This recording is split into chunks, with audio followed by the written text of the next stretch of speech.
আসসালামু আলাইকুম। জোবায়ের একাডেমিতে সবাইকে স্বাগতম। আশা করছি সবাই ভালো আছেন। অনেকে একটা প্রশ্ন করেছিলেন যে অনপেজ এসইও এবং টেকনিক্যাল এসইওর মধ্যে পার্থক্যটা কি?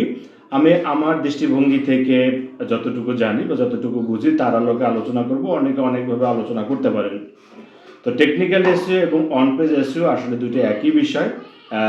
যদি আমরা এসইওকে দুইটা ভাগে ভাগ করি, একটা হলো অনপেজ এসইও, অন্যটা হলো অফ পেজ এসইও। অনপেজ এসইও মানে কি? একটা সাইটের ভিতরে টাইটেল ট্যাগ অপটিমাইজেশন, ইমেজ, লেখা বা অন্যান্য বিষয়, অর্থাৎ যে কাজগুলো করতে হলে আমার ওয়েবসাইটের অ্যাক্সেস দরকার হয় তাকে আমরা বলতে পারি হলো অনপেজ এসইও।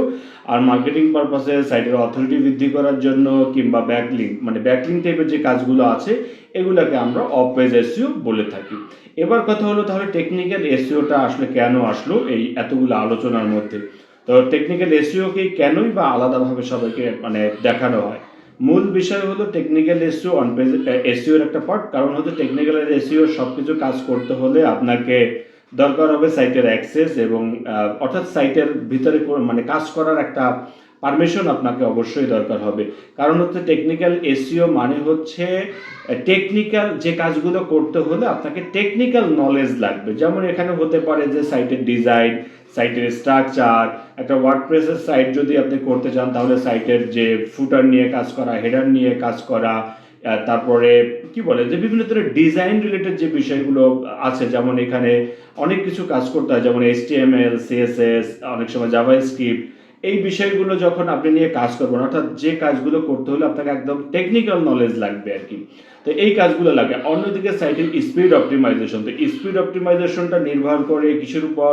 স্পিড অপটিমাইজেশন কিন্তু নির্ভর করে সাইটের উপর। হ্যাঁ, তো সাইটটার কি কি এক্সট্রা কোড আছে বা কিভাবে লোডিং হচ্ছে, কোন সিকোয়েন্সের পর কোন কোড আসতেছে, এগুলোর উপর ডিপেন্ড করে কিন্তু একটা সাইটের স্পিডটা অনেকটা নির্ভর করে। তো এই যে স্পিড অপটিমাইজেশনের যে বিষয়গুলো, আমরা সাধারণত ওয়ার্ডপ্রেস যখন আমরা কাজ করি তখন কিন্তু আমরা দেখা যায় যে বিভিন্ন প্লাগিনস ইউজ করে এই কাজগুলো করে থাকি, কিন্তু যখন র পিএইচপিতে করা থাকে তখন কিন্তু আমাকে এই কাজগুলো করতে হলে বেশ টেকনিক্যাল নলেজের দরকার হয়।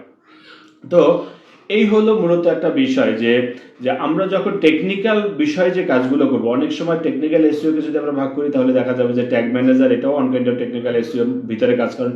Tag manager, website tracking, search console, analytics, এগুলোও কিন্তু কাজগুলো করতে হলে আপনার সাইটেরও যেমন করে অ্যাক্সেস দরকার হবে এবং অন্যদিকে কিন্তু বেশ টেকনিক্যাল নলেজের দরকার হবে।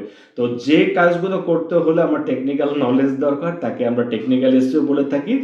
আর যেহেতু এই কাজগুলো আমরা সবকিছু ওয়েবসাইটের ভিতরে করি তাই আমরা তাকে ওয়ান পেজ এসইও বলি।